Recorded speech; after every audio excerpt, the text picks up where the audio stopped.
tadi, apa yang kalian tangkap? Kalau kalian penasaran, simak video penjelasan dari kami.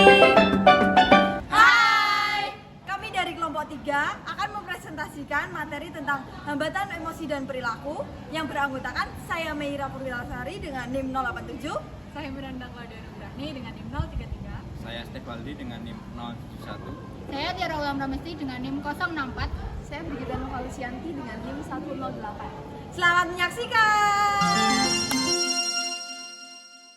Menurut Effendi, tunalaras adalah individu yang mempunyai tingkah laku menyimpang atau berkelainan, tidak memiliki sikap, melakukan pelanggaran terhadap peraturan dan norma-norma sosial dengan frekuensi yang cukup besar, kurang mempunyai toleransi terhadap kelompok dan orang lain, serta mudah terpengaruh oleh suasana, sehingga membuat kesulitan bagi diri sendiri ataupun orang lain. Menurut Delphi, tunalaras adalah individu yang mengalami hambatan dalam mengendalikan emosi dan kontrol sosial.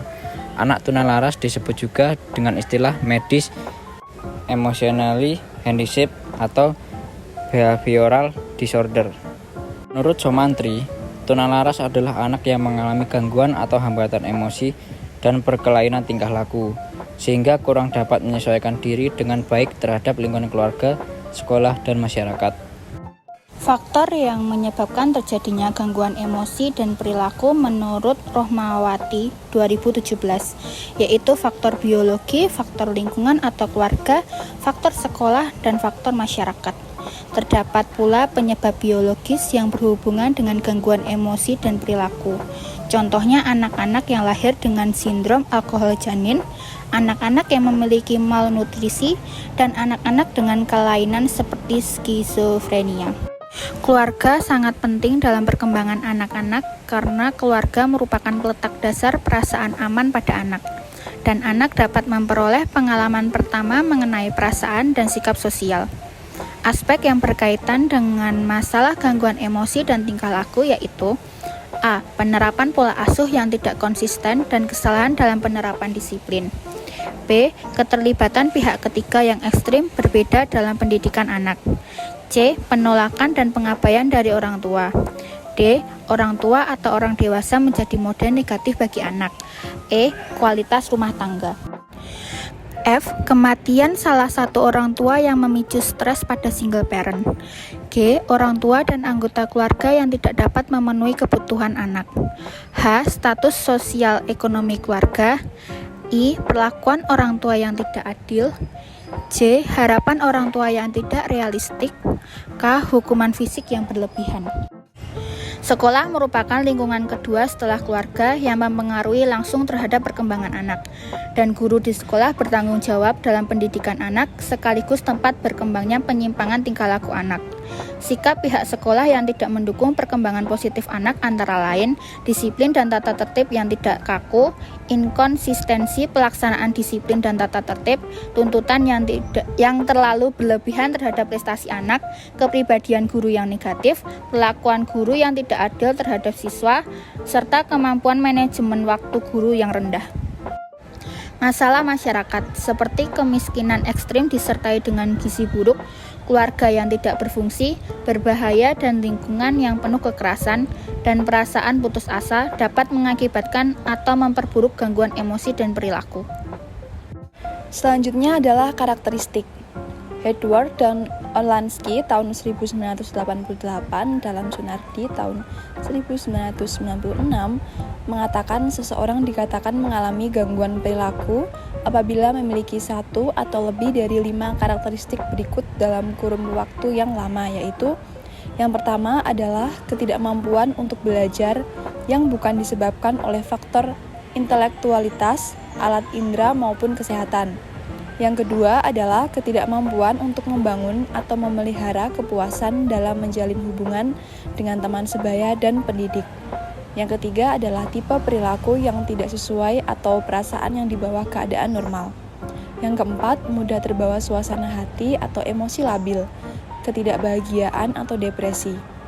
Yang kelima adalah kecenderungan untuk mengembangkan simptom-simptom fisik atau ketakutan-ketakutan yang diasosiasikan dengan permasalahan-permasalahan pribadi atau sekolah. Lebih lanjut, menurut Halahan dan Kaufman tahun 1988 menjelaskan tentang karakteristik anak dengan gangguan perilaku dan emosi sebagai berikut. Yang pertama adalah inteligensi dan prestasi belajar. Beberapa ahli seperti dikutip oleh Halahan dan Kaufman menemukan bahwa anak-anak dengan gangguan ini memiliki inteligensi di bawah normal sekitar 90 dan beberapa di atas bright normal. Yang kedua adalah karakteristik sosial dan emosi. Aggressive acting out behavior, conduct disorder atau gangguan perilaku merupakan permasalahan yang paling sering ditunjukkan oleh anak dengan gangguan emosi atau perilaku. Perilaku-perilaku tersebut seperti memukul, berkelahi, mengejek, berteriak, menolak untuk menuruti permintaan orang lain, menangis, merusak, vandalisme, memeras, yang apabila terjadi dengan frekuensi tinggi, maka anak dapat dikatakan mengalami gangguan. Anak normal lain mungkin juga melakukan perilaku-perilaku tersebut, tetapi tidak secara impulsif dan sesering anak-anak dengan conduct disorder. Yang ketiga adalah immature withdrawal behavior. Anak-anak dengan gangguan ini menunjukkan perilaku tidak matang atau kekanak-kanakan dan menarik diri. Mereka mengalami keterasingan sosial, hanya mempunyai beberapa orang teman, jarang bermain dengan anak seusianya, dan kurang memiliki keterampilan sosial yang dibutuhkan untuk bersenang-senang. Beberapa di antara mereka mengasingkan diri untuk berhayal atau melamun, merasakan ketakutan yang melampaui keadaan sebenarnya, mengeluhkan rasa sakit yang sedikit dan membiarkan penyakit. Mereka terlibat dalam aktivitas normal. Ada di antara mereka mengalami regresi, yaitu kembali pada tahap-tahap awal perkembangan dan selalu meminta bantuan dan perhatian. Dan beberapa di antara mereka menjadi tertekan atau depresi tanpa alasan yang jelas. Selanjutnya adalah ciri-ciri. Ciri-ciri perilaku anak dengan gangguan emosi dan perilaku dengan tipe acting behavior setidak-tidaknya memiliki 4 ciri, yaitu yang pertama adalah bersikap membangkang, yang kedua mudah terangsang emosinya atau emosional atau mudah marah, yang ketiga sering melakukan tindakan agresif, merusak, dan mengganggu, dan yang keempat adalah sering bertindak melanggar norma sosial atau norma susila hukum. Selanjutnya yakni dampak. Yang pertama, ketidakmampuan anak untuk memperhitungkan sebab akibat dari suatu perbuatan sehingga mudah dipengaruhi serta mudah pula terperosok ke dalam tingkah laku yang negatif. Yang kedua, ketidakmampuan mengekspresikan emosinya secara tepat dan pengendalian diri yang kurang sehingga anak tunalaras seringkali menjadi sangat emosional. Yang ketiga, tidak mampu menyesuaikan diri dengan pola-pola kelompok yang lebih luas dan kesadaran sosial mereka sangat rendah. Yang keempat, anak tunalaras memiliki penghayatan yang keliru, baik terhadap dirinya sendiri maupun terhadap lingkungan sosialnya. Mereka menganggap dirinya tidak berguna bagi orang lain dan merasa tidak berperasaan. Oleh karena itu, timbullah kesulitan apabila akan menjalin hubungan dengan mereka. Apabila berhasil sekalipun, mereka akan menjadi sangat tergantung kepada seseorang yang pada akhirnya dapat menjalin hubungan sosial dengannya. Yang selanjutnya, cara pendampingan anak dengan hambatan emosi dan perilaku sebagai guru. Yang pertama, melakukan kegiatan pendampingan kepada orang tua dan relawan guru. Yang kedua, menetapkan strategi dalam penanganan anak dengan gangguan perilaku dan emosi dengan bekerja sama dengan orang tua anak. Yang ketiga, mengidentifikasi perilaku anak yang suka mukul teman dengan melakukan penghimpunan data, analisis data, dan melakukan pertemuan kasus yang melibatkan guru, kepala sekolah, bahkan orang tua anak. Yang keempat, membentuk karakter, menanamkan sikap nasionalisme serta patriotisme pada peserta didik. Yang kelima, mengetahui teknik identifikasi anak dengan gangguan emosi dan perilaku serta prosedur pelaksanaan identifikasi. Selanjutnya, cara pendampingan anak dengan hambatan emosi dan perilaku sebagai orang tua. Yang pertama, meningkatkan pemahaman tentang karakteristik anak dengan hambatan emosi dan perilaku. Yang kedua, menetapkan pola asuh yang sesuai dengan karakteristik anak dan norma sosial yang berlaku di negara kita. Yang ketiga, mengidentifikasi perilaku anak yang terindikasi mengalami hambatan emosi dan perilaku. Yang keempat, meningkatkan keterampilan dalam menangani anak dengan hambatan emosi dan perilaku. Yang kelima, membentuk karakter dan sikap positif pada anak. Yang keenam, menjaga komunikasi yang baik dengan anak. Cara belajar anak dengan hambatan emosi dan perilaku. Yang pertama, pembelajaran metode spontan. Anak melakukan proses belajar melalui teknik spontanitas. Mereka belajar mengekspresikan perasaan dan emosi yang dirasakan melalui proses spontan.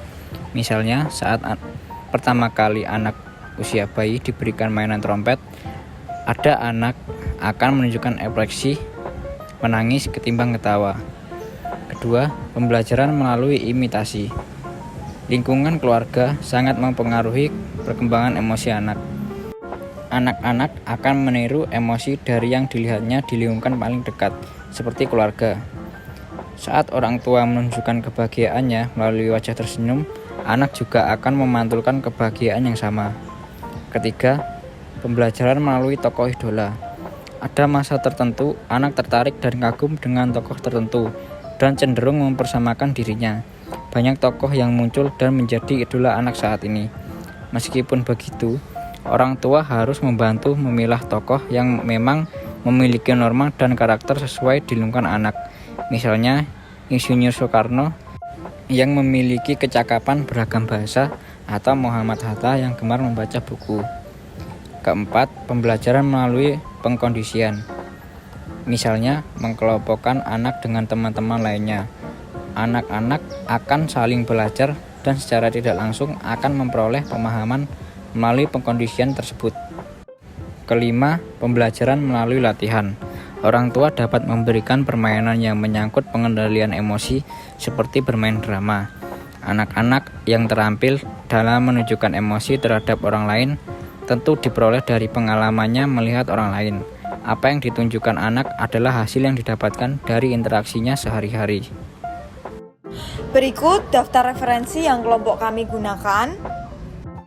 Sekian presentasi dari kelompok kami. Jika ada yang ingin bertanya, silahkan. Kami akan memberikan jawaban, bukan harapan.